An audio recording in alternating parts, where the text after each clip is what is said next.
back. Yes, Drive Home Reviews is back, ladies and gentlemen. It feels good. It feels good to be back. Feels good to be doing this again.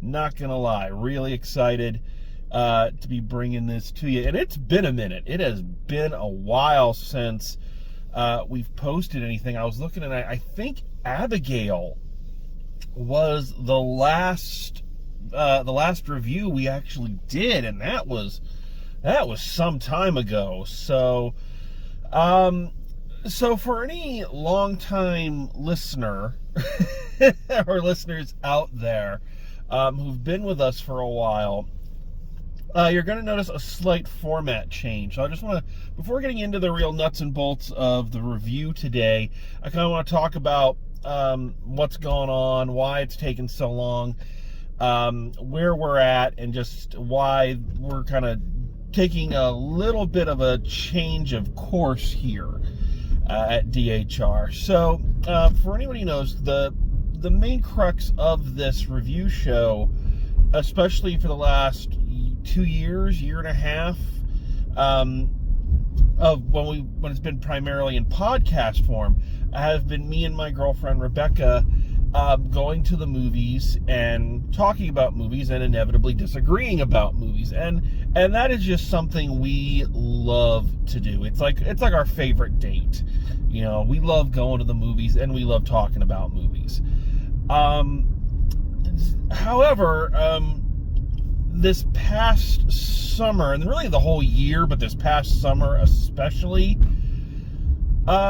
there's just no easy way to put it. It has been kicking our asses. It has just been like so exhausting, and it's just been like one fire after another, and you get one fire, I wouldn't even say out, but just kind of under control, and then the next one pops up, and you know, oh my God, like I won't go into everything, but it's like we've had to move, we've had just family drama, her eldest daughter was starting college, so just so much on our plates. And when that kind of happens and you get to that point where you're just overwhelmed by life,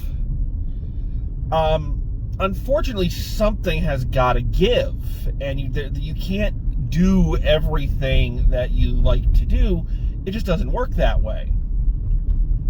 So unfortunately, while we still love going to the movies and we still love doing that, we just have not been able to find the time or the energy, really, to sit down and drive somewhere and review the movie. We've seen several films, like we did Quiet Place day one, Deadpool and Wolverine, oh man, there was another one in there, Twisters we did. You know, so we've gone to the movies. We just haven't had the time or the energy or the mental capacity to kind of sit down and go, okay, let's go and review this, you know? And we've said it kind of jokingly here before, but it is the truth. You know, we don't get paid for this, you know, where this is not something that, you know, is helping to pay the bills. And, you know, I mean, we would love it to. I would not object to that. If someone wants to pay us to do this, you know, we'll shill stuff. I'll put an advertisement on this review, no problem. Like I have very few scruples about that. You know, I would love to get paid for this, but you know, we don't. And when you're kind of in the situation that we're in, and you know, just like you say, life is just kind of constantly throwing shit at you. You just have to know when to say, okay, this needs to take a back seat. This needs to kind of fall away, especially when it's something you enjoy doing and you don't want it to start to feel like it's an obligation, like you have to do this. Because that kind of sucks the fun and the joy out of it. And if you're not having fun doing it, then what's the point? You know? So We just, in terms of this podcast, we just need to take a back step and take a break from it for a little bit, until things are just have calmed down, and hopefully they're going to. Like I said, this whole year and this summer especially have just been just it's a lot. You can kind of hear the exhaustion in my voice from it. I mean, yes, as of this recording, we spent the last week and the last weekend moving out of the house we'd rented. So it's like my body hurts, and it's just a mess, you know.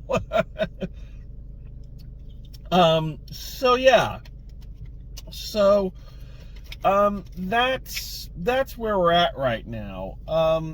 So that being said, and that all being true, so you may be asking, so if you're too tired and it's all this, why are we back in this format? And the long and short of it is, I still have a 45-minute to 50-minute drive to and from work every day. You know, I still have a long stretch of time when I'm driving, and you just can't listen to audiobooks and music and all that, you know, forever. You need to break it up a little bit. And so I kind of, with all the stress of everything going on, I kind of need the distraction.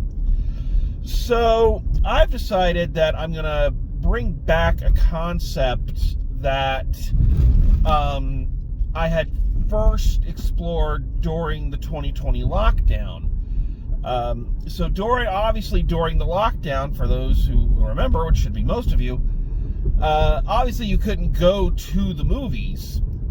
So what I did was I started a review of films that people might have forgotten about or never heard of. You know, I called it Forgotten Gems. I loved doing it. It was one of the highlights of lockdown for me, was watching these movies that people have just kind of forgotten about or don't get talked about as often, and kind of analyzing them, going a little deeper than I normally would, because again, with drive home reviews proper, it's very much a visceral, immediate, maybe a couple days removed reaction. You know, it's not a deep-seated analysis, because you're just kind of going off what your emotions at the moment are.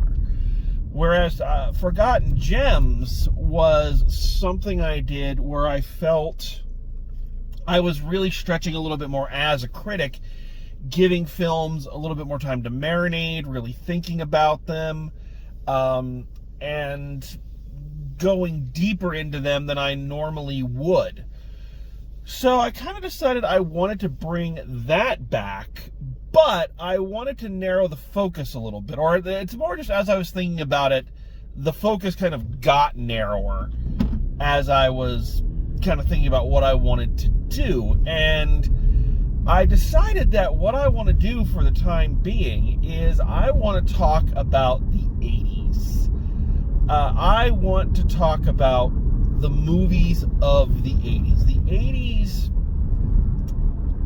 for me at least, I sometimes think that the 80s was just a great time for movies. It was a great time for some weird, offbeat films that I don't think could have existed at any other time. Maybe it was just we weren't as cynical as we were going to become, and maybe, you know, one thing you'll find is that we didn't think as much, honestly, and that's both a good and a bad thing. When you're talking about these films, you're talking about why they've endured so long, why they stick in our memories, but you also have to acknowledge that there's a lot of problematic elements to some of these things. So I really want to dive in, and I went through and kind of came up with a list of films that I could talk about here as part of this new kind of sub-series of drive home reviews. The original format, the driving home after a movie and talking about it. We do plan on that returning. We hope that's going to be, before the end of the calendar year, but you don't know. But we are hoping to get back to that. But that is kind of Becca and my thing. That's a thing I like doing with her. So I'm not going to be doing that. We are instead, for the time being, we are going to be delving into the eclectic, beautiful, amazing, and completely batshit insane world of 80s movies.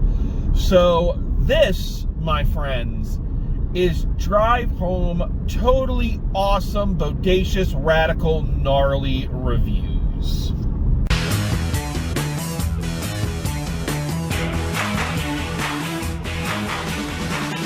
I love the 80s. I love the 80s.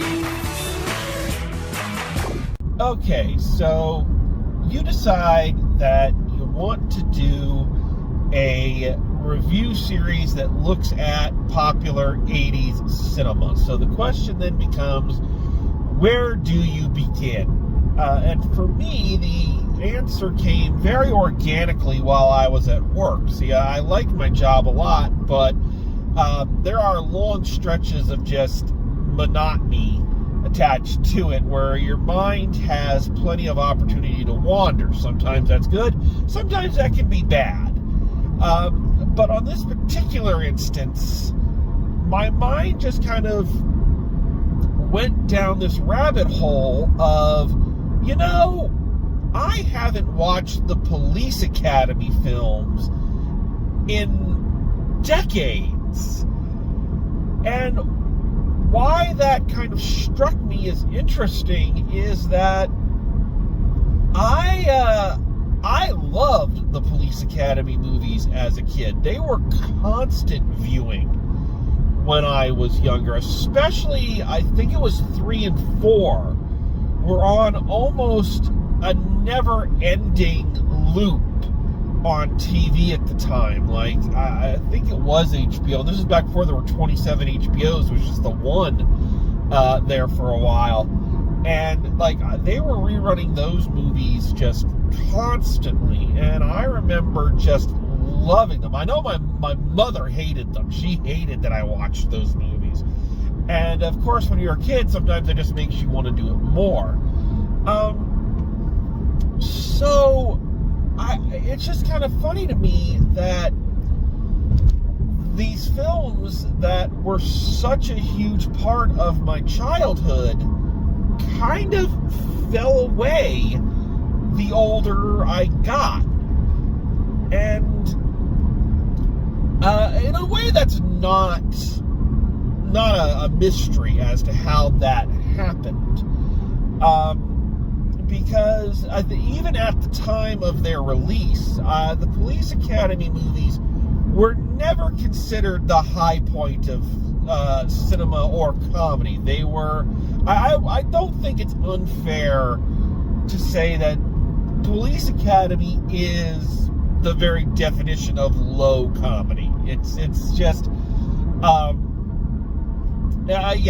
don't think anyone's going to be offended if you say that. So it kind of makes sense that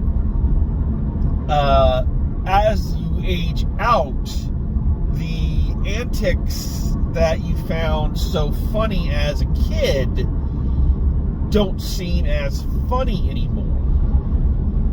But that kind of just got me thinking about just how long this series ran and how popular it was. Even though it was kind of a joke at the time, there's still there's 7 of these damn things.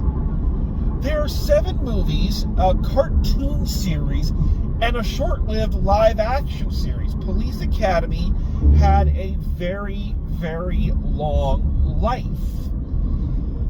And it's easy to kind of discount that history by saying, well, how did they make so many? Well, it's not a mystery as to how or why they made so many of them. The 80s invented, well, I don't say they invented, but they certainly popularized the never-ending film series concept. I mean, this is the decade that brought us God knows how many Friday the 13th, Nightmare on Elm Street, and Halloween sequels. And again, it's no different than something like, say, the Fast and the Furious is now. I hear people say that all the time. It's like, well, why are they making another Fast and the Furious movie? Well, it's no secret as to why they're making another Fast and the Furious movie. Their films are cheap to produce and have a built-in audience, and as long as they are making back more than it costs them to produce, then, it's a surefire big box office that can then pay for other things down the road. And I think one thing any horror movie fan will agree upon, even if you are a deep lover of the film series I just mentioned, I think after the first or second ones, I think most people will agree that some of those horror movie sequels got fairly cheap and fairly cheesy, especially with how fast they were pumping them out. And the Police Academy series is no different. Even at its height, I don't think you can look at the first Police Academy movie and say, well, this was clearly something they were spending a lot of money on. These films were clearly done very, very much on the cheap, and didn't have a lot of big names attached to them, or when names became big, they left the series. So it's easy to understand why they would make so many of these. But as I said, I think if you just look at them as disposable films, I think that does them a disservice. There's got to be more to them than that, because they lasted for so long. People were going and seeing these, and even with their reputation as kind of the lowest of the low of the time, they still had an audience who enjoyed them. And in another bizarre kind of theme of the decade, this rated R, very adult film became very beloved by children. This is very true of the era. You look at things like RoboCop and Rambo, all the Police Academy, or all these rated R movies that had action figure lines. It's like, what? So my point is that, and again, this is all things I thought about kind of while at work, and this rabbit hole I went down. The point is that when something lasts that long, when something has that kind of staying power and is able to branch off into these other areas, I tend to believe that there has to be something there. There's got to be an appeal that the audience has. Sorry, I'm going down a dirt road right now, so that's why everything sounds like the world's ending. But there's got to be more long-term appeal than just, they were cheap. And especially for people of my generation, because I put out some feelers and talked to some people when I decided I was going to do this. And it's amazing just how many people said just how fond of memories they have of these films, again, from their youth, from their childhood. So what is it about these movies that kind of appealed to people, even as cheap and as goofy and as, lowbrow as they could get? What was it? What is that thing? And so that got me thinking. That was kind of the catalyst for this whole new sub-series here. is I wanted to revisit the Police Academy movies and answer the question, what is it about these films that were so appealing, that are so appealing, and, you know, why have they lasted? I also think it's a good series to start with because they really embody the 80s. They really, like, you have a hard time thinking of a series more synonymous with a decade than the Police Academy movies are with the 80s. So, to start us off here on our totally awesome, bodacious, radical, gnarly reviews, I have decided that I am going to look at all 7 Police Academy movies. So, I've set myself quite the challenge. Because some of these, I sometimes wonder if there's enough there to really offer a review on. But we are going to try. So we are going to do a retrospective of the Police Academy movies. And we are going to start with Police Academy, the original.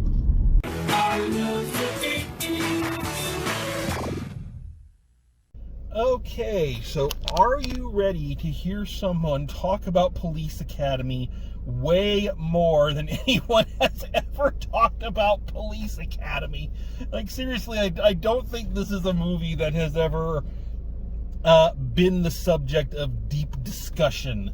You know, the constant use of Bubba Smith as a Christ figure, you know, the subtle subtext of Jones's sound effects and how they cover up a deep-seated mistrust of authority. I mean, no one's really gone into this. So, okay, so let's do it. So first of all, before we get into it, what is the story of Police Academy? I love these ones.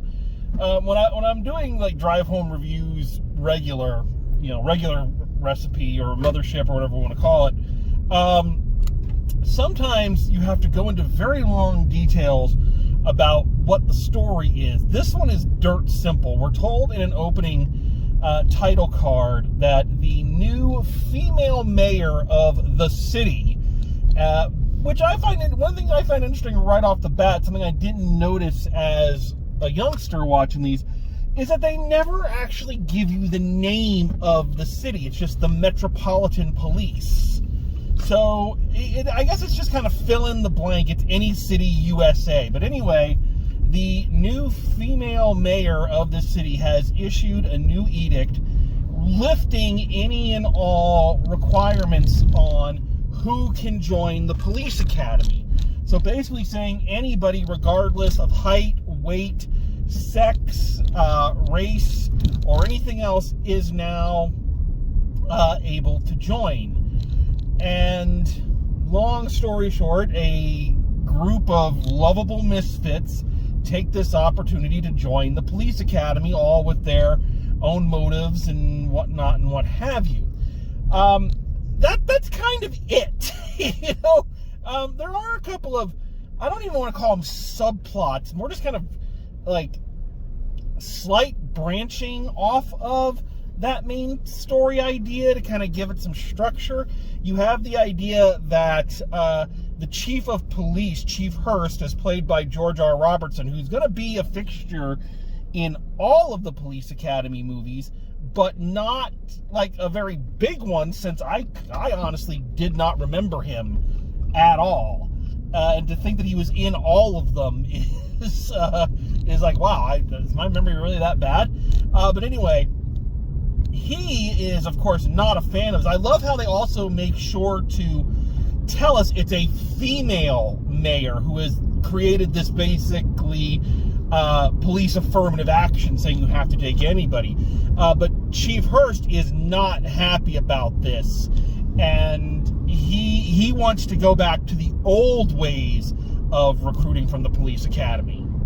When I went through this academy, every cadet was the right weight, the right height, the right color, and they all had Johnson's Lassard, every single one of them. Back in the old days, there were Johnsons as far as the eye could see. And what a lovely sight it was. Which that statement doesn't make a lot of sense. It's funny, and George Grain's response to it is hysterical, because of course it is. But it doesn't make a lot of sense, because when we go outside almost immediately after this scene, we see that there are already female police officers. So this idea of women joining the force is not a new thing in this universe. So anyway, so there's the slight subplot of him and one of the other officers we'll talk about in a second trying to get what the ones they deem unfit to quit. That rhymes. And there's also a subplot of one of the characters trying to get kicked out because he's not allowed to quit, and we'll get into that here in a moment too. And that's basically it. I hope you appreciate the simplicity of this. This is something you're going to see in a lot of 80s movies, but it's not unique to them. This film kind of has the structure of like an old vaudeville movie, the Marx Brothers or Abbott and Costello movies, in that the actual plot, the moving of a story or the development of a character, is not the main focus. What the main focus is to create a basic scenario, more than a plot, a scenario by which the characters can explore and basically move from one funny vignette to the other. There is not going to be a lot of character development in the traditional sense in these movies. And it's easy to understand why it's why you can sometimes get these movies confused one for another. Because again, there's no real plot in a lot of them. It's just a lot of funny little things that happen. So the first 2-3 Police Academy movies all can kind of blend together very, very easily. So that's our basic story structure. And into this comes, again, this ragtag team of misfits who all, for one reason or another, want to become police officers. So there's a large cast. That's one of these things that is another staple of these movies, is they are an ensemble film. It's like a comedy troupe. And as the films go on, characters go away, they come back, we shuffle out old characters, we bring in new ones. It's kind of a revolving door. There are going to be the mainstays, the ones who are always there, and there are going to be ones that just kind of come and go. So we got a large cast to kind of talk about. So let's start with what I'm going to call the one and dones. So these are the ones who are just in this film and they don't come back for any of the later sequels. So first off, you have Kim Cattrall, the 80s sex symbol of Mannequin fame, later of Star Trek VI, and probably what most modern fans will know her from, Sex and the City. She plays a cadet, Karen Thompson, who is a rich girl who's decided to join the police academy. This is a character trait that will mean absolutely nothing and will have no impact on anything. Honestly, she is there to be a love interest for the main character. That is it.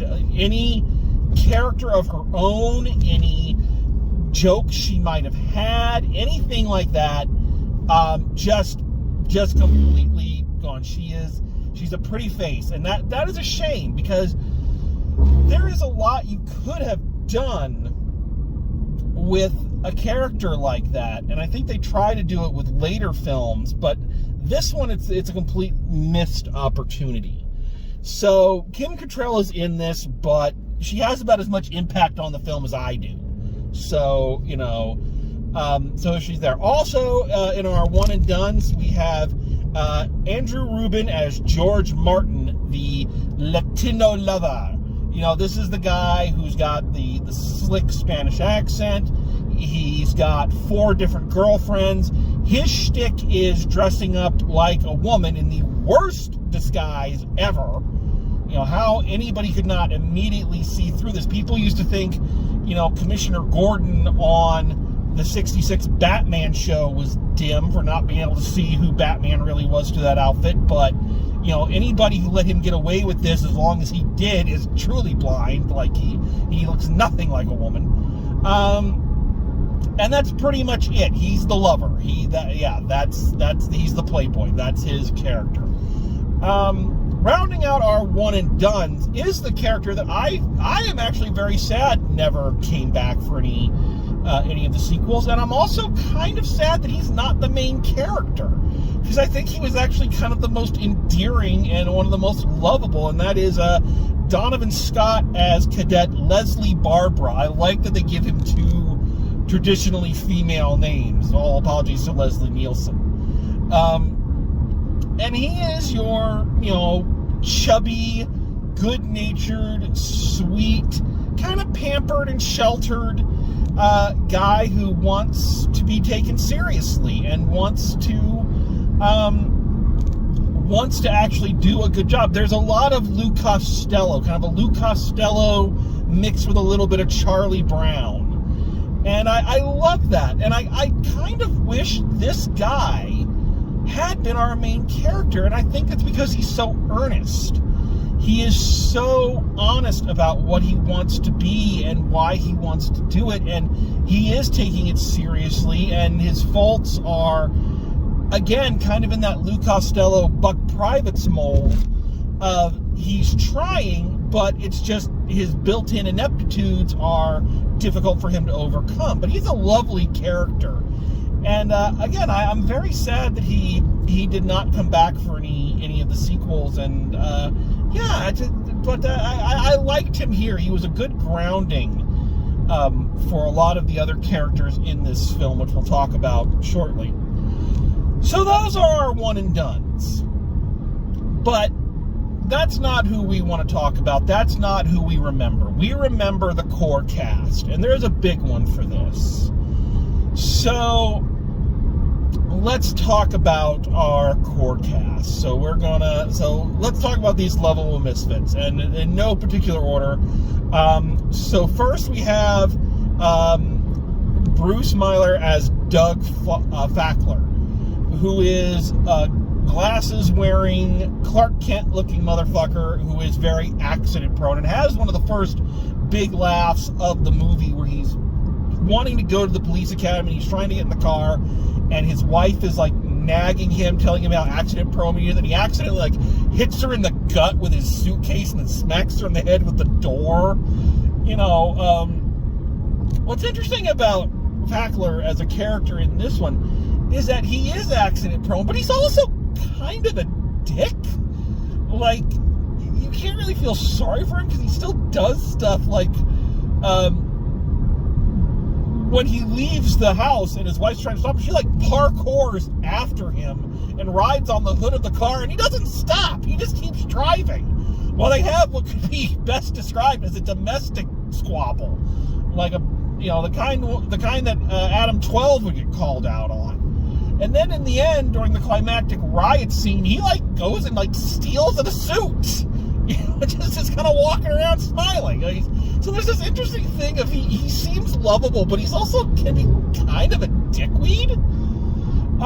Also through Fackler and his wife, we kind of get our first hints of what the rules of this universe are going to be. And I think that's really important for a comedy, especially a screwball comedy or whatever you want to call it.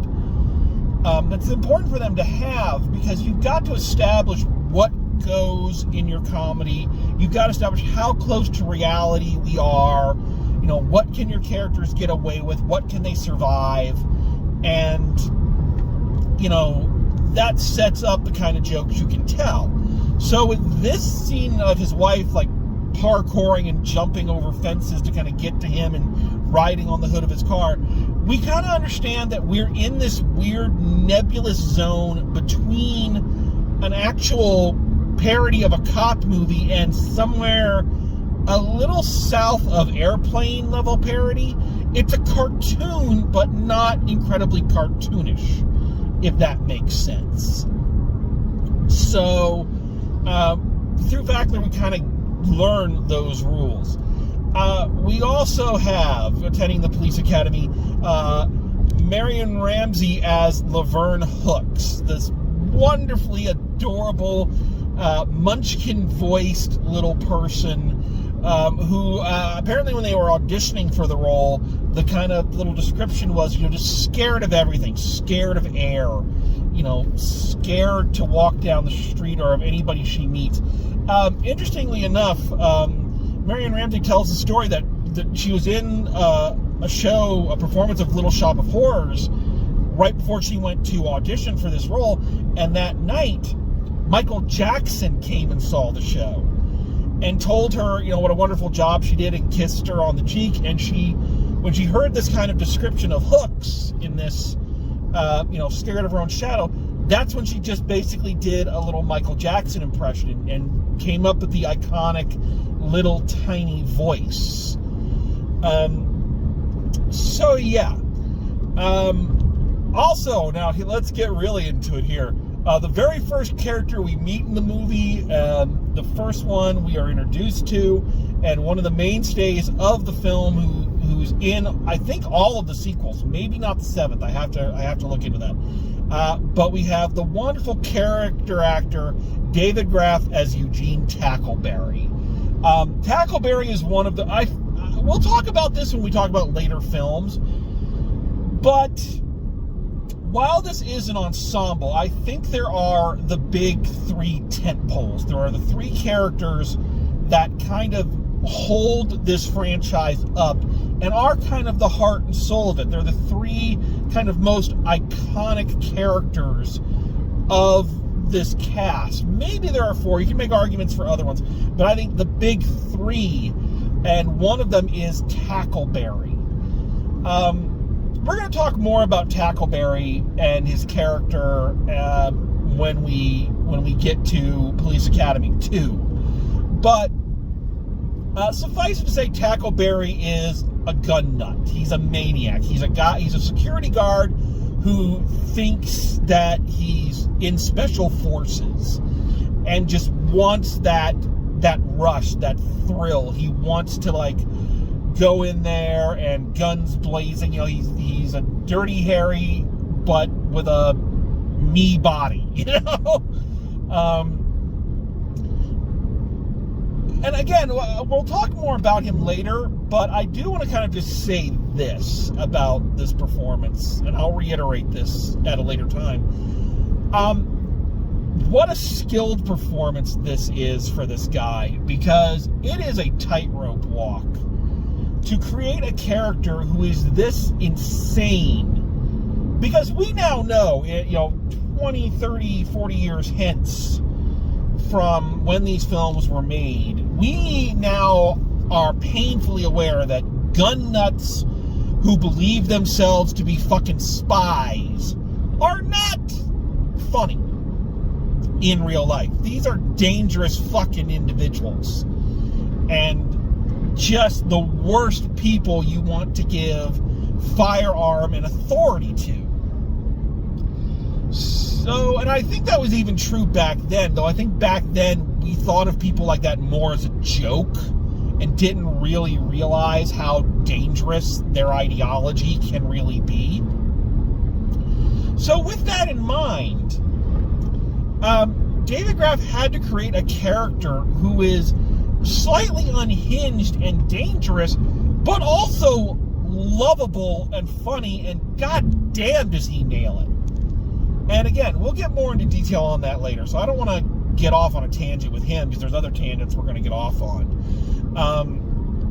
So there's one. Let's talk about our three tentpoles. So let's talk about the next one, and that is Bubba Smith as Moses Hightower. Just this massive dude. I don't know how tall he was, but he's got to be close to 7 feet. He's 6 foot something. Just this massive guy, but with the heart of a teddy bear. This warm, loving... Hightower is, of all the characters, that's the guy I would want to see as a cop. That's the guy that when you're in trouble, when things are really at their worst and you need help, this is the guy you want to see pull up. Not just because he's big and imposing, but also because you can just tell by looking at him that there is a gentle giant there. He's got that Andre the Giant thing. Is that, yes, he's big and he's intimidating, but he's also very sweet and very heartfelt. I would say that Hightower is kind of the heart of the core cast. He is the standard. He's what they're all trying to be, just someone that good and that sweet and that naturally talented. So there you have it. Rounding out our big three, we have Michael Winslow as Jones. I was trying to say his full name that he gives himself and I couldn't get it out, so I'm just going to say Jones. If Moses Hightower, Bubba Smith, is the heart of the Police Academy cast, then Michael Winslow is its face. I don't think there are any other actors more identified with this franchise than Michael Winslow. I think this is the series that made him. It's why he has a career, and he was always one of the highlights of these entire films. And for those who don't know Michael Winslow, because you're too young, Michael Winslow was a beatboxer and a stand-up comedian who used his talents as a beatboxer to create sound effects on his own. He was a human sound effects machine. He earned the nickname the Man of 1,000 Sound Effects. And that is Jones's character. He makes sound effects. That's what he does. He is the sound effects guy. We live in a society of laws. Why do you think I took in all those Police Academy movies? For fun? Well, I didn't hear anybody laughing. Did you? Except that guy who made sound effects. Hog, hog. Hi, I'm Fry. I'm the Sound Effects 5000. Woo, woo.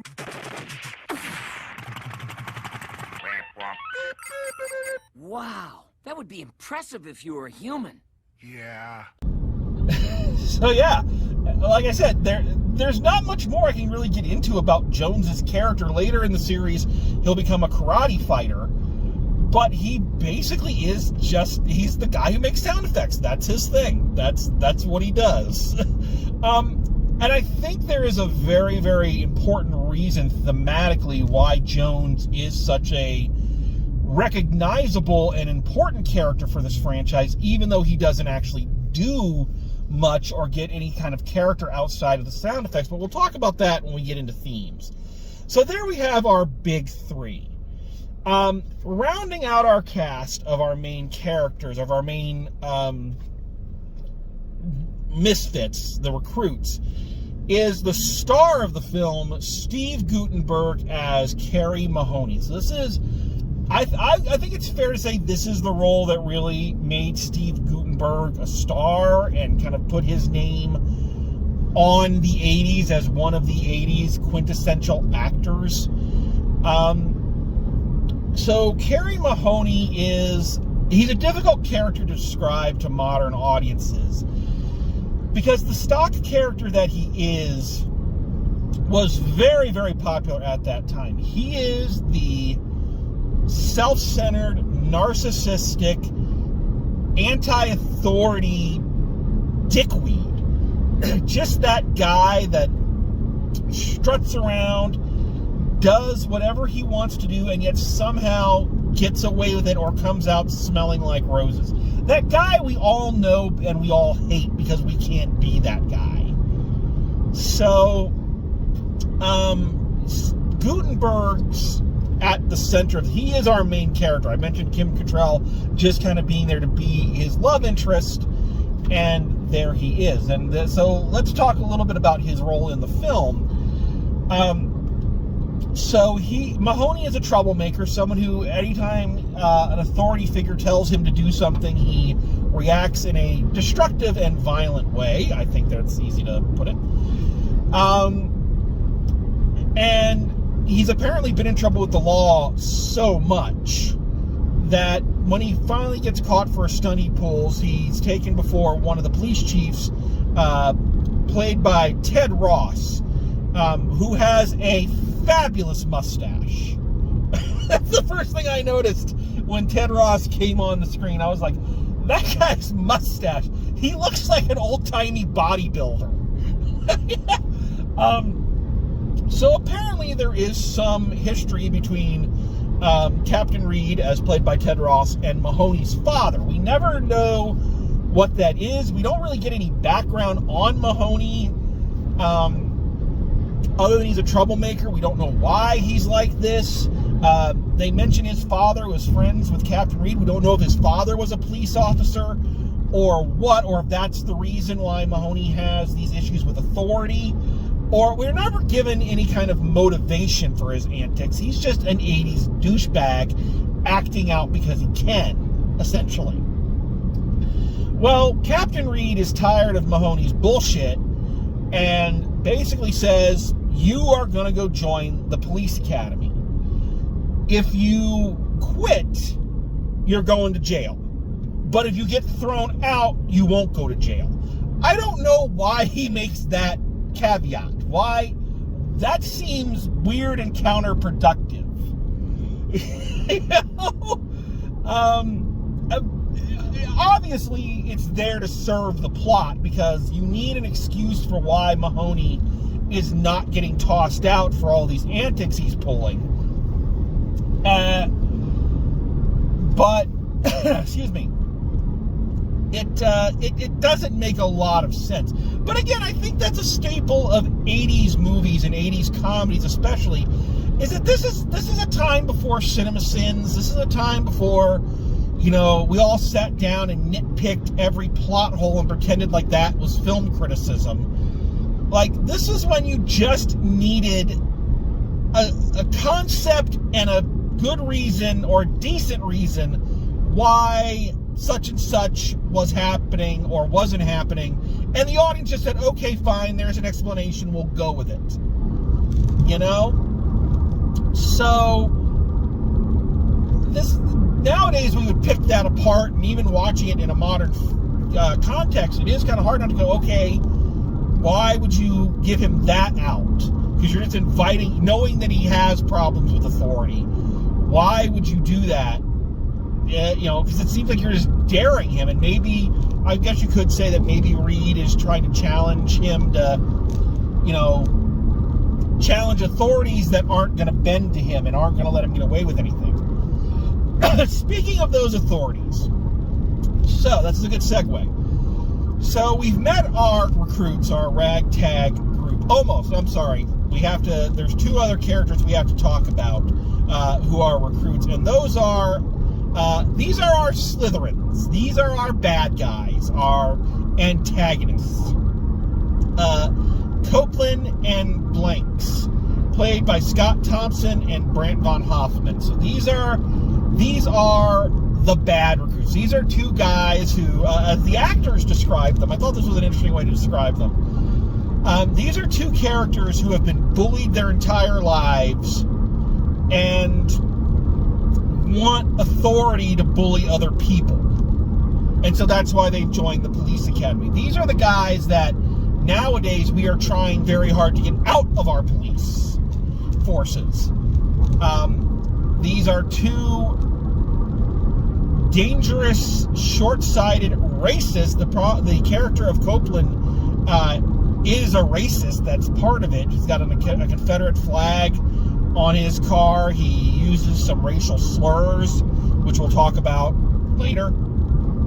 But yeah, these are our Slytherins. These are the ones that are going to be dicks to everybody, and they're dicks so that they can get their comeuppance, so that we can laugh when funny things happen to them. We need those. So we have them. So now let's talk about our authority figures.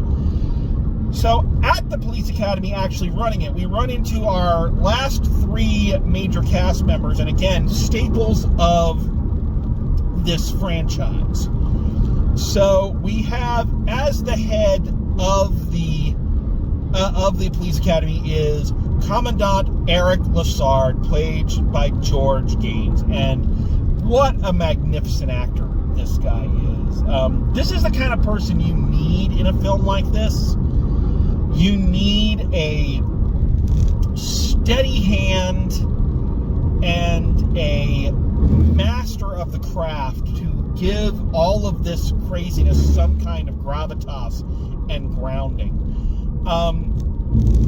Commandant Lassard, as the creators of the film kind of describe him, the joke here is that he is in charge, but he's the person who has the least idea of what is going on. That doddering uncle or grandfather that you know, who you love, who's adorable and sweet, but just doesn't know what's happening, doesn't know what the world is anymore, and is constantly perplexed by it. And you could not ask for a better actor to pull that off than George Gaines. He is phenomenal in this role. And for people of my generation, you probably either know George Gaines from this series of movies, or as Henry on Punky Brewster, where again he plays a warm, loving surrogate father figure. There's a reason why people get typecast in the roles they get typecast in, because they're fucking good at them, you know. And for a lot of it's kind of sad to me that when people can do lists of like the best TV dads ever, that Henry, as played by George Gaines, is not usually mentioned. And he was phenomenal. He was warm, he was loving, he was patient. He made mistakes, he was in over his head, but he was a good, warm, loving person. And George Gaines brings that same sense of sweetness, and I think, again, the word of the day is earnestness to this character. He is completely 100% sincere, and you need that when you're delivering some of these lines that he has. I can't quit. Of course you can. Many, many wonderful people have quit. Many, many. Commandant. So George Gaines as Commandant Eric Lassard, who again will be a fixture of these films going forward. Also, we have our two trainers. Let's go in descending order here. You have Debbie Callahan. Yes, Debbie Callahan, as played by Leslie Easterbrook. For the children of the 80s, Callahan was what Michelle Pfeiffer's Catwoman was going to be a little bit less than a decade later. She was that person that kind of made you question things about yourself. And what a fascinating character this person is. So Callahan's gimmick is that she is gorgeous, but she is also slightly mannish. I don't mean that in a bad way, but the way they kind of approach her, she's an authoritarian. She's one of the drill sergeants, so she's tough on them. She's domineering, but not in a bad way. But she is also purely a woman. She is a sexual being.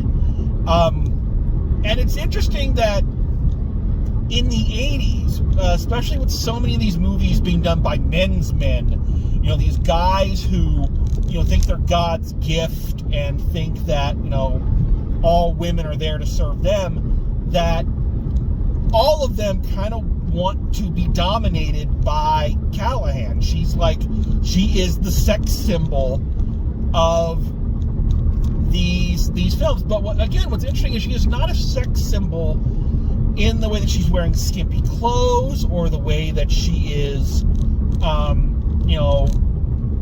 posing or anything like that. No, she's a sex symbol because she's strong, she is powerful, and she is confident. And that's something that's very important about these movies. And again, We're going to talk about this. We're going to circle back to this later on in this discussion when we're talking about themes. But that's an important thing to put a pin in about Callahan's character. And last, but certainly not least, is probably one of the most important characters in the franchise. I mentioned that I think Bubba Smith's Hightower is the heart of the franchise. Jones is the face of it. And G.W. Bailey as Thaddeus Harris, in my opinion, is the series MVP. We're going to talk about that and why that is when we get into part 4. But just kind of know that I think Harris is the most important character, and G.W. Bailey is one of the most important aspects of these films' success. So Harris is, whereas Commandant Lassard is sweet and unassuming, and again, almost like a warm uncle or father figure or grandpa kind of thing, Harris is your tight-assed, mean uncle or whatever, the guy with a bit of a Napoleon complex. He's kind of short, and he has just got it out for you. He's that teacher that you feel always hated you. He's the boss that you feel always blames you for everything. He is the hard ass that makes your work life a living hell. And he is our main, I guess the term I can use is antagonist. Because I think what's important about Harris, and we'll get to this in a minute, is that he is not a villain in your traditional sense. He is out to get these people to quit. He is out to weed them out of here and, bring our heroes, under his thumb and all that. But when you look at it from his side, he's trying to create police officers, people who have to do one of the most dangerous and stressful jobs on the planet. Why wouldn't you be hard on them and try to weed out the ones that couldn't do it? It would be irresponsible to let somebody who isn't fit to be an officer just because they've got heart. So he is more of an antagonist for our heroes. As the series goes on, he's going to get more cartoony and more, schoolyard bully kind of character. But in this one especially, I do not see him as a villain. I really see him just as a stern authority figure that is trying to do a very difficult job. So we're going to get into some details on that in a minute. So I hope what you get out of this, if you've never heard of these movies, or if you have and it's been a while, what I hope you understand from these very lengthy character descriptions is that these characters are drawn with very, very broad strokes. I used the term that it's a comedy troupe earlier on, and I think that is very, very true in terms of molding their personalities and their gimmicks. I use that term as well, their gimmick.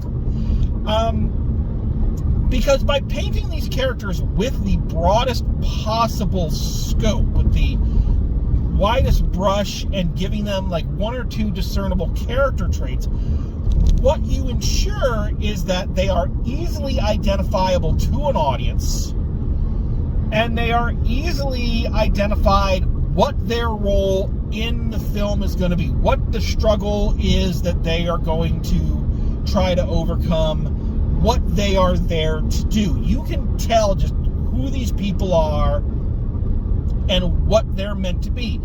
They are a cinematic equivalent of a Commedia dell'arte troupe. For those who don't know, Commedia dell'arte was the most popular form of theater during the Renaissance. It was a form of street theater where a traveling group of actors would go from place to place, set up their stage out of their wagon kind of in the street, and perform improv plays.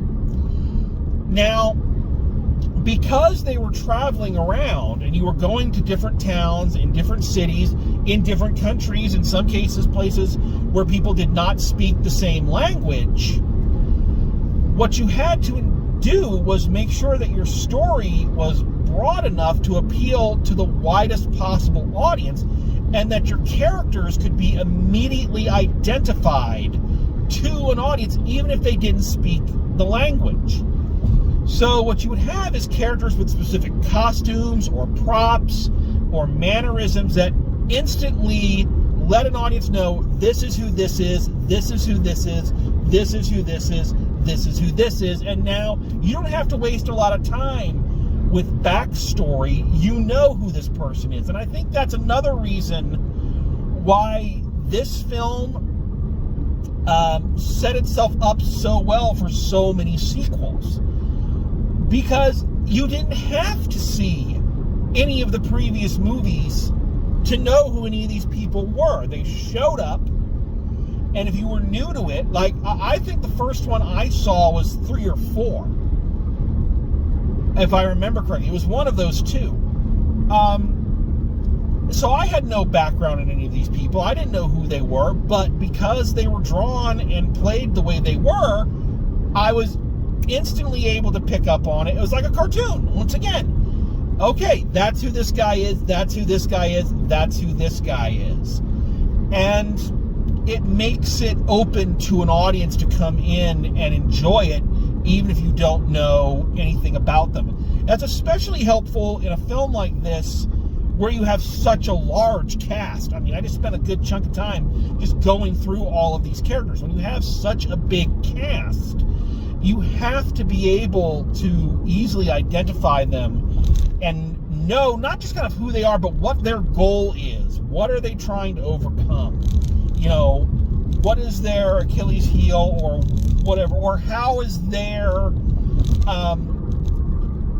particular skill set, you know, like Jones or Hightower, how is that going to come into play and help out later on? Because you know it's going to. You know things like Hooks having a hard time sounding authoritative is eventually going to pay off.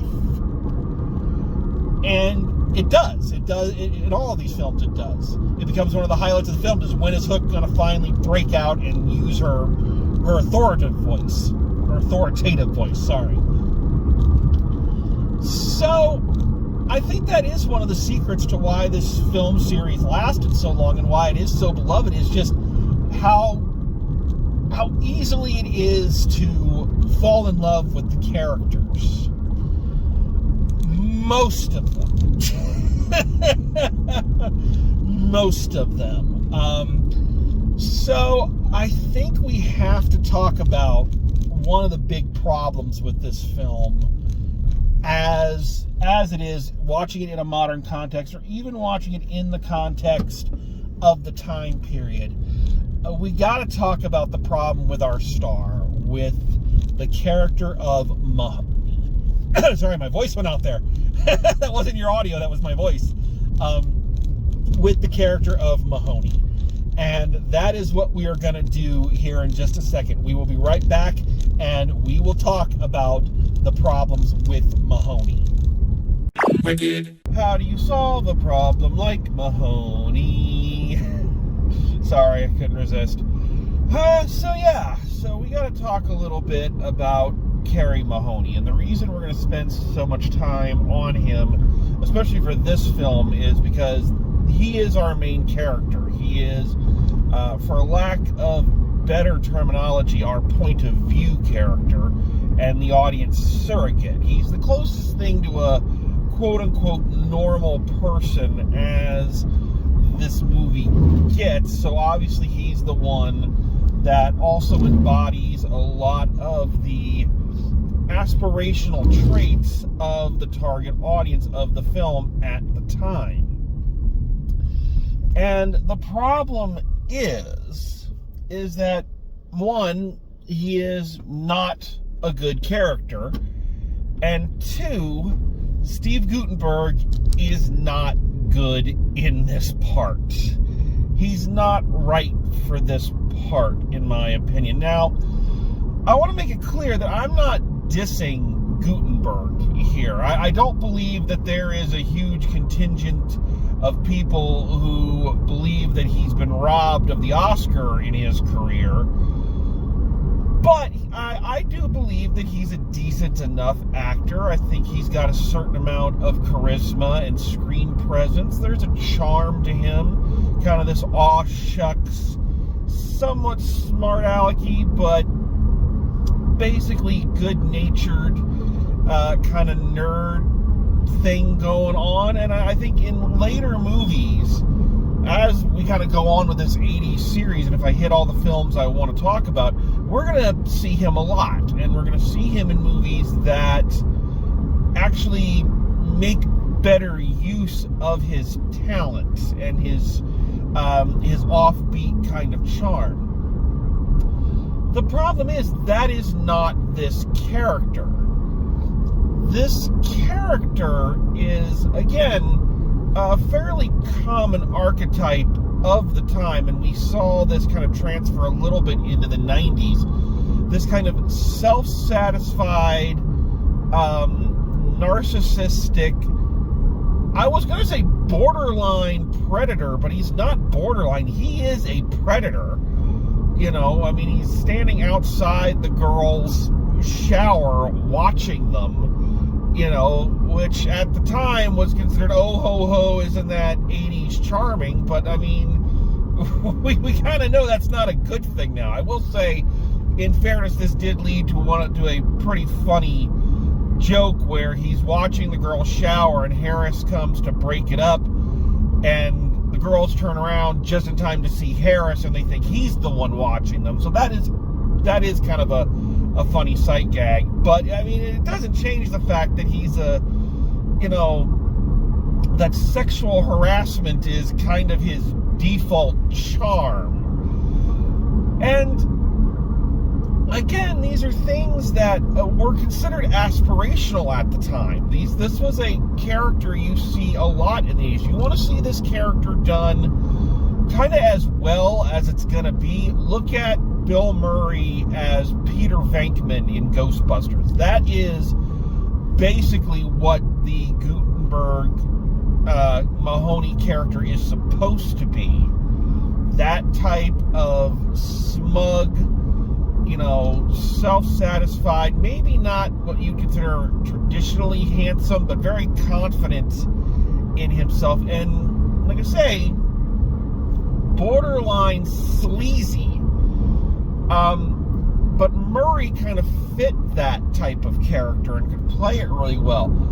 Guttenberg just feels like he's straining against it. He's trying to do it, but it's just not his thing. It's just not his strong suit. And when that happens, and I know that other people will disagree, and again, this was his star turn. He had been in Diner previous to this, and I think this is one of his earliest films, and it's definitely the one that made him an 80s icon. So clearly history is in disagreement with me on this. But to me, it just feels like you need a certain type of actor to pull a character like this off in order to make them, for lack of better terminology, endearing. Like, I don't think they'd ever be admirable, but to make them kind of endearing to an audience. And with Guttenberg, again, these things are not his strong suit. So the character just comes off as just an out and out jerk. You know? I didn't mention this before, but I think it does bear bringing up. So you want to know kind of what this film is. You want to know what it's MASH. It's MASH at the police academy. That's essentially what this is. And I'm pretty sure the creators knew that as well, because there's a certain amount of parallels you can draw. You know, Guttenberg is supposed to be Hawkeye Pierce. Lassard is Henry Blake. Harris is Frank Burns. Callahan is supposed to be Hot Lips Houlihan. I mean, you can hear it in the rhyming names.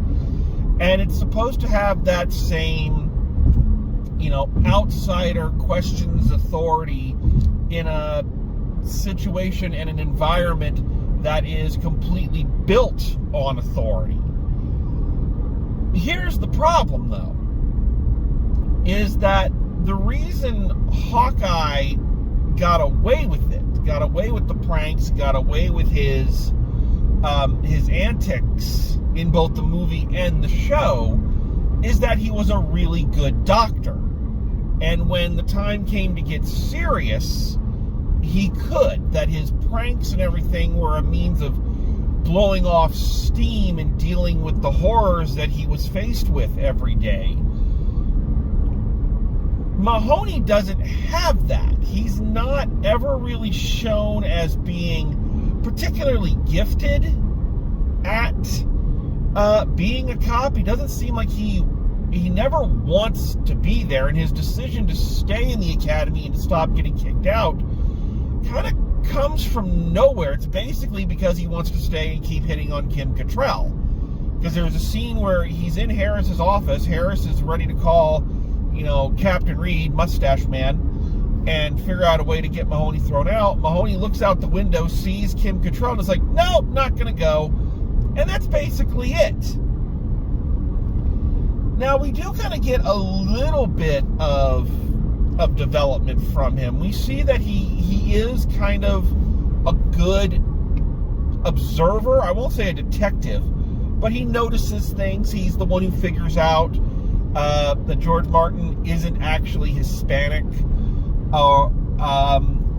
And I think as the film goes on, he starts to see that the people who want to be there, like Hightower, want to be there for important reasons, and maybe he needs to consider who he is and what he wants to do with his life. And he does exhibit latent leadership abilities during the climactic riot scene. So it's not that there aren't aspects of him that fit the mold that he's in. The problem is that you have no idea why he just suddenly decides, oh, well, I'm going to do this now.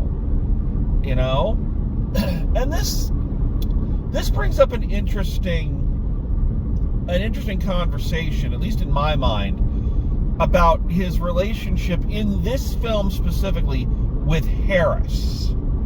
Now, we're not going to think about, at least not yet, any future films. Again, as the films go on, Harris gets more and more cartoony. But in this film in particular, it's interesting to me as I get older how much perspectives can change and points of view can change. And with age and experience, you start seeing the world a little differently. You hear it a lot, or I see it a lot online, people saying that, the older they get, the more they sympathize with, the principal from The Breakfast Club or Principal Skinner. These characters who in our youth were seen as, fuddy-duddies and just anti-fun and just wanted to keep these kids from having a good time and being themselves. And the older you get, the more you kind of realize, no, these people had an important job they were trying to do under very difficult circumstances and had one or two little demons just constantly making every day of their life twice as difficult as it needed to be. And I bring this up because that is exactly how I felt watching this film after all this time about Mahoney and Harris. As you, when you're a kid, when you're younger and you're watching this, and again, I'm sure most people at the time, obviously Mahoney is supposed to be our audience surrogate. He's supposed to represent, I think, the target audience, young men of around that age and that kind of, rah-rah against authority for no other reason than it's authority kind of thing. And anybody who tells you you can't act like a fool, or anybody who tells you you got to follow rules, is just some old codger who needs to be put in his place. And when you're young, that's a very intoxicating concept. But, and again, just speaking for this film, that's not the case here. Harris, despite, yes, trying to get the undesirable people, or the people he deems undesirable, to quit the academy, is not a bad guy. Like I said previously, he's someone trying to do a job. He is trying to train people to be police officers, to survive on the streets, to deal with life-threatening situations every day. And he even says it to Mahoney at one point, telling him that, you're a bad influence. I'm trying to train people who might make good cops, and you're just constantly undermining me. And he's right. That's the thing. There are all these scenes where he sends Mahoney out with Copeland and Blake, or Blank, to basically for them to torture him, to make him run in the rain and do push-ups in the rain. And all this, and we as the audience are supposed to be like, boo, boo those people, coming down. And they're like, no, he is being held accountable and suffering consequences for his actions. Something that has apparently never really sunk in with him previous to this. Because of his friendship with Captain Reed, it seems like he's always been able to skate by on his good looks and charm, and has never been forced to kind of deal with any kind of physical or mental consequences. Now you can raise the debate on whether the punishment fits the crime. I think that's fair. That's a fair discussion to have. But generally, when Harris isn't being hard on him just because it's him, he's coming down on him because he did something dipshitty and undermined everything Harris is trying to do. So it's just weird how your perspective can kind of switch, and the character that was the one that you were like, yay, that guy, when you're a kid, you're now like, oh, that son of a bitch. So yeah, it's just interesting to me how that happens. Gnarly. Okay, so what we have to do now is a section that I think is going to have to be probably a regular occurrence on this series, though I don't want it to become like the main focus of the series. And I think we do have to talk about what is problematic about these movies, about 80s films, because it sounds so weird to say it, because I was there, but it was a different time. That really makes me old. When you are old when you can look at an era you grew up in and say it was a different time, to explain why we said or did certain things, So I am a proponent of understanding that different eras had different values, different mores, different things were taboo or whatnot. So I get that, and it is, you do kind of run the risk of throwing the baby out with the bathwater, I find sometimes, when you assign modern day morality and standards to the past. I do think it's a slippery slope. That being said, I am also a heavy proponent of the concept of those who don't learn from history are doomed to repeat it. And I think we need to acknowledge problematic and outdated thoughts and actions and terms and whatnot in our entertainment to understand why it was allowed to happen and to make sure it doesn't happen again. I don't think in a lot of instances it can take away from the enjoyment of a film. I just think you maybe view it with a different perspective. I think the Warner Brothers cartoons did it best. When they released, about a decade or so ago, they released several really amazing Looney Tunes box sets. And they left the cartoons unedited, which was not being done a lot at that time when DVDs were kind of at their height. When people would reintroduce or reissue movies, it was not uncommon for them to edit out distasteful or problematic material. But the Warner Brothers cartoons left them intact and left a disclaimer at the beginning, and I think they put it very eloquently, that this form of entertainment was a product of a different time, and as such, there are going to be images and words and elements that are very, very politically incorrect. They were wrong then, they're wrong now, but if you don't acknowledge it, it's as bad as saying it never happened in the first place. So there's my little spiel as to why we're going to be doing this for some of these movies and what we can glean from it. So let's talk about it, because I think with a comedy, especially a raunchy adult comedy like this one, I think you're going to get more of these than you will in other films, I believe. So we've already kind of touched on some of them. There are quite a few racial slurs in this, more so than I thought. Now here's the thing I will say about them, is that all of them come from our established racist character, Copeland, one of the bad cops. And they are in there so that we feel justified when he gets his comeuppance. You know, he uses a racial slur and then immediately runs into Hightower.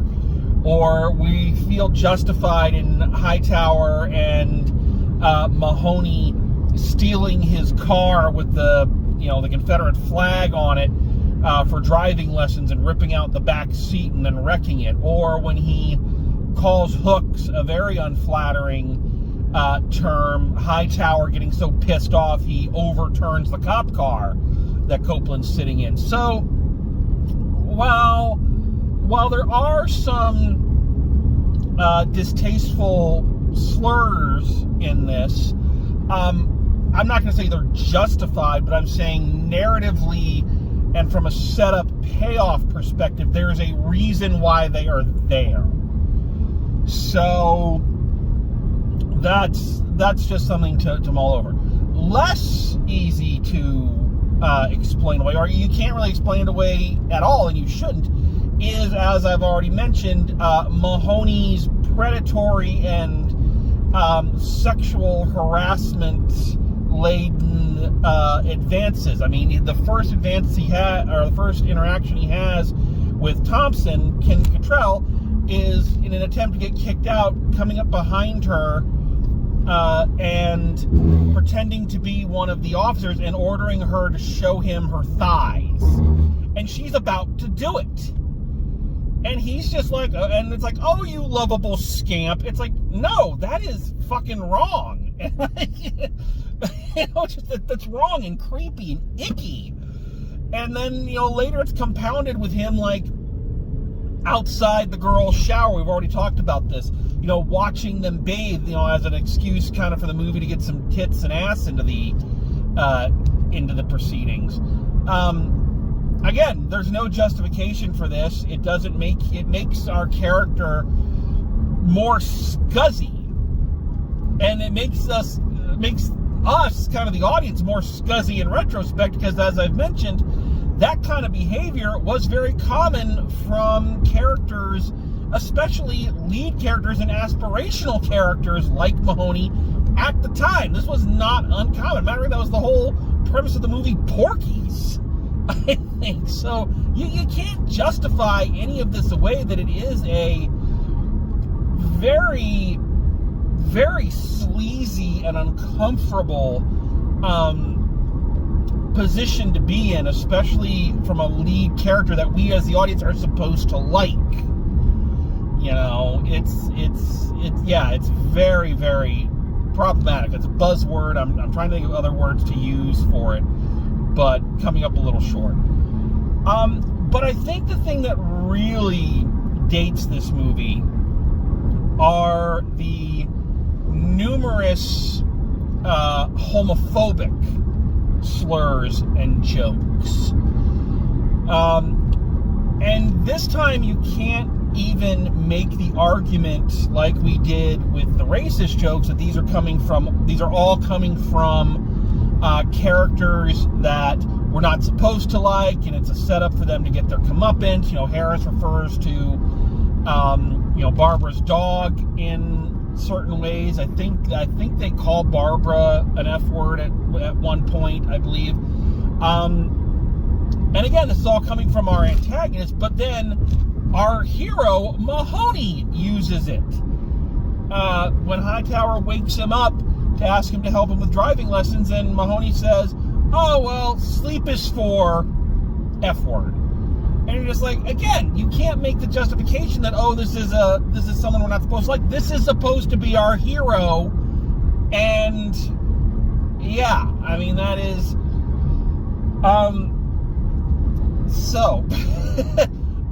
but what really kind of garners my attention, and what really I think needs to be discussed a little bit, is one of the most famous and I'd say beloved recurring jokes of the entire Police Academy series, and that is the recurring location of the Blue Oyster.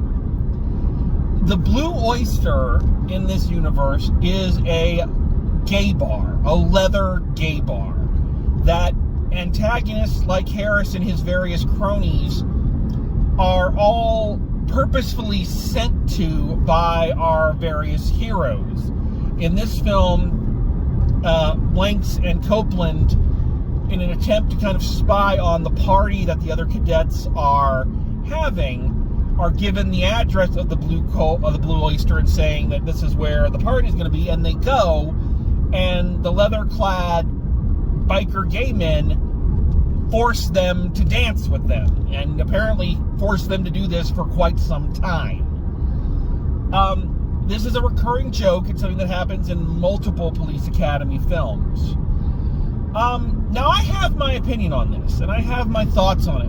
But before I get into that, the issue I had when figuring out how to present that is that my opinions are coming from a very specific point of view. That being of a cis white man. So, while I do have my opinions, I do also feel that it is disingenuous and egotistical of me to make my word on the subject, the definitive one, because I'm not the one being lampooned. It's not me or my culture or my people, for lack of better terminology, that are being made fun of here. So I put the call out on social media, on all platforms I had access to, and I asked anybody in the LGBTQA plus community who was familiar with these films and familiar with the Blue Oyster jokes, and I asked them, what's your opinion, good or bad? Tell me what your thoughts are. And the responses, for the most part, were very, very in the, I won't say positive, but they were in the camp of, it's a joke, I understand it's a joke, I was never offended by it, it was a good setup and payoff, I thought it was funny. So, there you go. So again, I didn't get a lot of responses, but the responses I got kind of fell into that category, that they thought the films themselves were funny, and that the Blue Oyster was especially funny. So, So there, from the actual perspective. So take what I say with a grain of salt, because the people I talk to were fine with it. So I always hate it when people get offended for another group, whereas the members of the group that are supposed to be offended are like, no, we're fine. So yeah, I wanted to kind of put that out there first. So here's my opinion of this, and here are my thoughts on it. I do think it's a funny bit, and I think in all the instances that we'll see throughout the series, the actors really sell it. It's funny, it's uncomfortable, I don't know. There is just something, especially later on when it happens to Harris. G.W. Bailey's facial expressions are just phenomenal. So I do think they're funny. And the Blue Oyster will actually have a really neat moment in part 2, which we'll talk about when we get there. So I do think it's funny, but there is something in it that makes me uncomfortable. And let me explain why. And I know that, the first thing people are going to come up with, oh, it's a joke. It's just a joke. Don't take it so seriously. It's just a joke. It is just a joke. And I certainly have no objection to politically incorrect humor. I love Family Guy. I love South Park. I love American Dad. I love the stand-up comedy of Ricky Gervais. I don't have a problem with politically incorrect comedy. I actually think politically incorrect comedy is incredibly important in a society. I really believe that. But, and here's the asterisk for this, I think that there are some criteria that need to be met. So as I mentioned, I'm not opposed to politically incorrect comedy, and I gave some of the examples of comedies that I enjoy. Here's the thing that sets this apart. With those comedies or comedians that I mentioned, I don't ever get the feeling like the joke is a personal attack. You know what I mean? I never get the feeling when I watch South Park or Family Guy or listen to Ricky Gervais, yes, they're making offensive jokes, but I get the impression that it is just that. It is a joke. It is, it's meant as something to laugh at, and you should feel bad about laughing at it. That's why they do it. I never get the feeling that is actually what Trey Parker, Matt Stone, Ricky Gervais, or Seth MacFarlane actually think. I get the feeling that is just the reaction they're trying to get from you. I can't say that about this. I don't feel like this is done as a good-natured rib. It does not have that feeling to it. The moment does not have that atmosphere to me. Another thing you'll hear with people who like, Family Guy and all that, is the catch-all juice, they make fun of everybody, and they do. That's another reason why I like the ones that I mentioned, is that it is kind of across the board lampooning. Everybody gets it, everybody gets slammed, and when your time comes around, you just have to go, all right, that was the shot at me, and we're good here.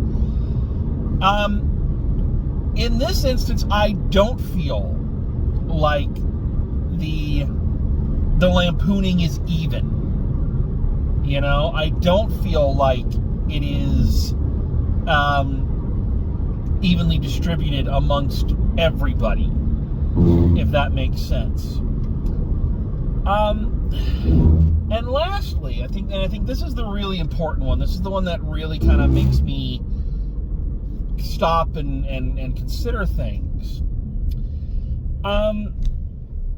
Again, with people who will just kind of give you the throw off of, oh, it's a joke, don't worry so much about it, it's a joke. Yeah, it is a joke, and that's fine. That's fine. Jokes are great. But I'm also a student of theater, and I know my storyline to Cabaret. And the moral of Cabaret is that the way hatred disguises itself is in humor. And the first signs of intolerance, the first signs of really dangerous prejudice are seen in comedy, because it's a means of dehumanizing someone. This is why, again, I think that motivation is incredibly important. Again, I mentioned the creators of those other shows that I never get the feeling like they are actually being hateful or they themselves are hateful. And I'm not certainly making the argument that if you laugh at this movie or you laugh at the Blue Oyster that you're a Nazi or that you're homophobic. I'm not making that claim. That is not what I'm saying. What I'm saying is that you always have to be a little cautious about where the joke is coming from and what its effects may be. And the reason I bring that up is because, to me, as funny as this moment is, and as iconic as it is for this series and for the decade, it is also an example of one of the most dangerous and hurtful stereotypes about gay men, one that is still very much alive, and that is this idea that gay men are going to force you to be gay. That they are basically going to assault you and force themselves on you whether you want it or not. And I think that is a very, very dangerous tightrope to walk. It's a very, very slippery slope. And again, I am not suggesting that the creators of this movie or the writers or the actors or anybody involved had that in mind. I think they were just trying to tell a joke. I really do. But it is something that we have to kind of look at and say, where is this coming from? And what could the long-term effects of this be? Now, you can look at it in terms of motivation that the guys in the bar are not assaulting anybody. That Copeland and Blanks came into their bar, so why would they not assume that they were there to meet up? You walk into a Star Trek convention, people are going to assume you're there because you like Star Trek. Why else would you be there? So, from that perspective, you can kind of say, okay, they're not assaulting them. They're just assuming these guys are here because for the reason all those guys were there.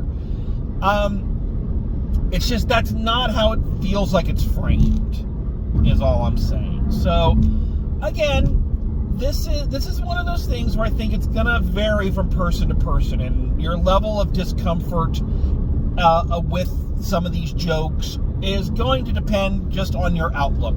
And it's not saying that if you laugh at them, you're a bad person or you're evil. It's just saying we need to be mindful and we need to think back on how we presented ourselves back in the day to not make those same mistakes going forward. So that's all I'm saying. Now, I would like to put this out there that, again, I did not get a huge response from the people I questioned or, the questionnaires I put out. So if you have an opinion on this, if you are of the LGBTQA plus community, and I hope I'm getting those initials right, I'm sorry if I'm not, please let me know. I'm very happy to educate myself. I would love to hear your thoughts and your opinion. We do have a Facebook group, so you can go there and leave a message, and I'm more than happy to hear what you have to say and what your thoughts on this are. Am I too far off base? Please let me know. I am always happy to learn more. Red. Okay, so I've spent the last couple sections really kind of hammering home what doesn't work about these movies or what is problematic, whatever. So you may be getting the impression that I hate this movie or something to that effect. And the answer is no, I don't. I just feel like these are things that need to be touched on from like both a critical standpoint and from a historical one. These are things that we need to acknowledge. But overall, I still had a really fun time with this movie. And when watching it, I'm brought back to the overall thesis statement that I started with, the question that I began with when I wanted to tackle this series of films first, and that is, what is the underlying appeal? Why have these films lasted? Why did they last so long in the first place? And what gave them their staying power? Some of that we have already unearthed. Again, the very cartoony nature of the comedy lends itself to a wide range of audience. The stock characters are all very easy to fall in line with, and it's very easy to pick out your favorite, like me and my friends did when we were kids. So all of that goes into it. And again, the idea of lovable misfits defying authority is a time-tested storyline. It's something that, has been done over and over and over again. So you know that, especially in the 80s, that was very popular then. Underdog stories were always a big getter in 80s cinema. But if all that was all there was to it, there are a dozen other movies that came out that did a lot of the same things. But this one and its subsequent sequels stuck out. Why? And I think that the answer can be found, as I kind of alluded to a while back, with Jones.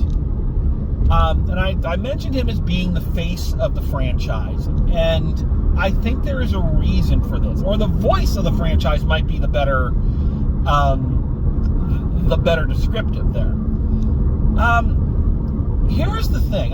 When we were talking about Jones, I made the point that he doesn't have a character outside of the sound effects. In this movie, or really in any of the ones going forward, we don't know a lot about him, who he is, what he thinks, what he does outside of he just makes sound effects. Every scene he has, that's what he's doing. But here's what's interesting, is a lot of times he's doing this when he's alone. One of the most famous scenes of this first movie, I think, is when Harris is doing a bed check, and he hears a video game being played, and he looks in, and Jones is just in there pretending to play a video game, making the sound effects, and Harris just gives this great kind of okay look and walks out. He does these things for his own amusement. There's another moment towards the end of the film, before the climactic riot, after the all is lost moment. The all is lost moment! When Jones is just walking up a flight of stairs, making sounds like a helicopter, and Mahoney just kind of looks at him and says, "You want to ride?" And then just keeps going. And I think in those moments, in those interactions, we find the reason behind these films' success and why these characters in this situation connected in a way others maybe didn't. Jones does not care how the world perceives him. He is doing what he does. He does the sound effects for his own amusement. He does it because it makes him happy. And he doesn't care that everyone else around him sees this as something abnormal. I don't even know if he's conscious of that. It's very much like the the original Addams Family TV show. This idea that the Addamses were completely unaware that their behavior was in any way, quote-unquote, abnormal. As far as they were concerned, their way of thinking and their lifestyle was completely normal. It made sense to them, and that's all that mattered. And that is true of all of the characters in these Police Academy movies. Of our stock characters, they are all very secure in who they are. They don't have a lot of doubt in themselves in terms of their abilities or what they bring to the table. They know they have something to contribute. And no amount of naysaying or people telling them, no, you don't, is going to convince them otherwise. And for a young audience, and when I say young, I mean that, again, the target fans for this film when it came out would have been college students, early 20s, you know, that kind of thing, and of course eventually children like myself at the time. To a young audience, that form of self-confidence, without having to step up and go, oh, I'm the best at everything, I'm big, it's like they just knew. Hightower didn't have to hit anybody. He didn't have to be mean to anybody. He already knew he was the biggest and the strongest. He didn't have to prove it. See also, and I tease this conversation, see also Callahan. For all of the gruff I give this movie for its sexist treatment of women from Mahoney, we have to give it props for how progressive it was with a character like Callahan. Callahan is 100% in command of herself and her sexuality. She knows that she is an object of sexual desire, but she doesn't give a shit until she wants it. And when she wants it, she tells the guy, this is what we're doing, you know, get on board. You know, compare this to the sleazy, you know, pseudo-confidence that Mahoney kind of puts out there, or that George Martin, again, we didn't talk much about him because he's not really that interesting, but the George Martin character, who, again, is this Lothario, he's got, you know, 6-7 girlfriends, he's sleeping with every girl in the dorm, but when he runs into Callahan, she is like, no, you are not controlling this interaction. I am. You're going to call me what I want you to call me. You're going to behave the way I want you to behave. And you want a real woman? Now you've got one. And that is going to be one of her character traits throughout the entire series. Callahan is never a damsel. Callahan is never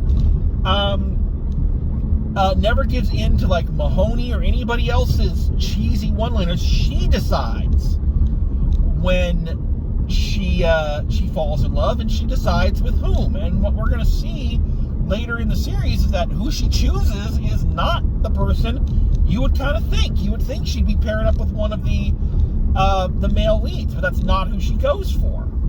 Again, confidence, and that is what these characters have, or it's what they gain.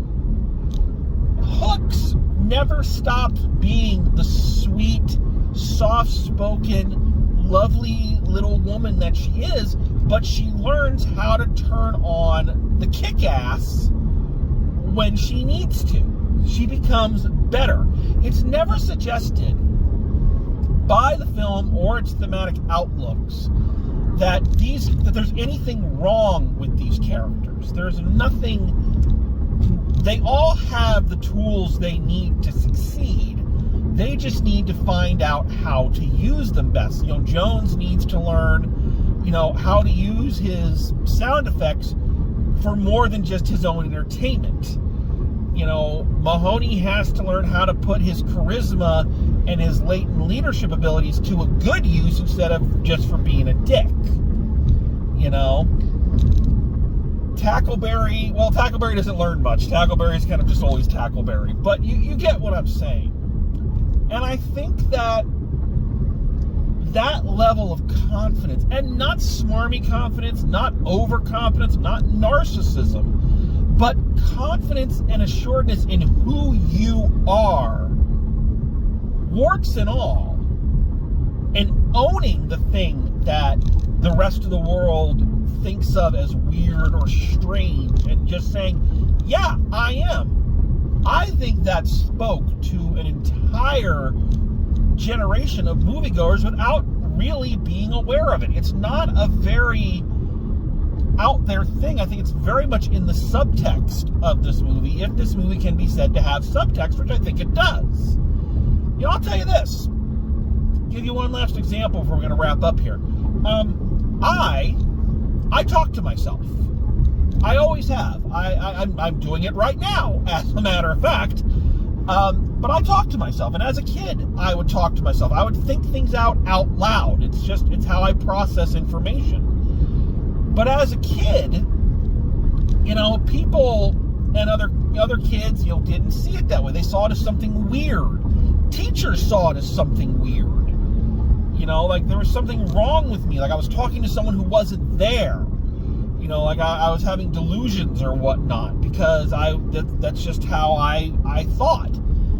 So you're kind of told from a lot of these different angles that this thing that you do is somehow abnormal and is wrong, and it's going to hinder you. So you see someone like Jones, who is doing these sound effects, again, because he wants to, and doesn't care about the looks that people give him or the thoughts that people may have about him. He knows he's good, he knows how to use it, and he just goes along. So do they all. So I think that message of self-acceptance and confidence is what's at the core of this movie, and what is going to be at the core of all of these films as we add and subtract characters, and we get people who are short, who are fat, who are kind of nuts, who have weird voices. You know, you get all these different shapes and colors and sizes, and where the rest of the world kind of will say, you can't succeed because of blank, blank, blank, these characters kind of say, yes, I can, and I'm going to. And not in spite of my weirdness, but because of it. And I think that is what really struck a nerve, especially in the 80s, where weirdness and, you know, oddball things were gonna be kind of the order of the day. They were gonna, you know, dominate a lot of pop culture and a lot of, you know, just culture in general. So I do think there's a lot of value in this film, and I do think there's a lot of value in that message. I also do believe I have now officially dug deeper into the subtext of Police Academy than anybody in their right mind ever should.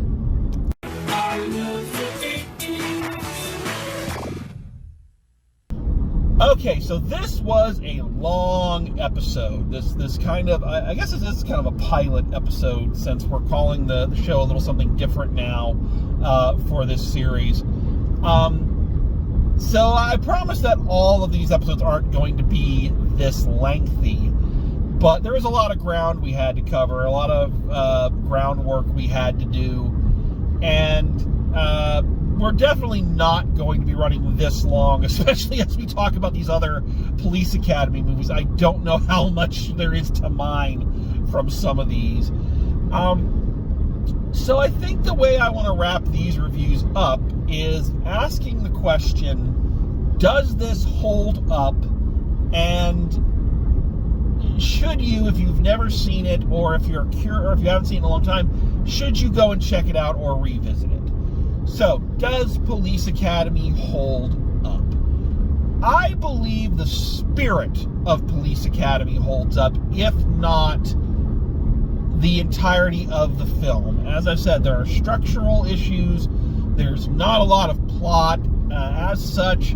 There's not a lot of character development or character growth. So, I think the mechanics of it might not hold up as well as other films. The spirit of it, i.e. the cast, the characters, the thematic elements, and a lot of the comedy, as offbeat, raunchy, and stupid as it is, still can elicit a smile or outright laughter. So I think there is something in this that lasts, and there is something endearing about this film. Certainly not perfect. I wouldn't say untouchable. I don't even think it's the best one of its series. But it laid the groundwork, and it introduced us to this whole new world that we were going to be inhabiting for quite some time, with characters that became very near and dear to our hearts as the series progressed. So, yes, I think the original Police Academy does hold up, but I feel it's going to hold up more as part of a larger whole as opposed to a standalone outing. So that's my final word on Police Academy. So, all right. So, thank you very much. Again, no, this was a really long one. Sorry for that. I'm not sorry if you enjoyed it. If you enjoyed it, then yay, glad it went long. So yes, so please keep it here. We're going to try to get these out fairly regularly. Once again, we do have a Facebook group, Drive Home Reviews. You can find us. If you have comments about the episode, or you have insights into the films that I've talked about, or if you have suggestions for films that I should check out. I mean, I've got a list of ones I want to do, but, you know, I don't know. There might be ones I've forgotten, or ones I haven't thought of, ones I've never seen. I mean, I haven't seen every movie made in the 80s, so, you know, if you've got some suggestions or some ideas, shoot them on over to me, and yeah, just let us know what you're thinking. So, thank you so much for coming along. Thanks for joining me, and as always, drive safe, and I will see you at the movies.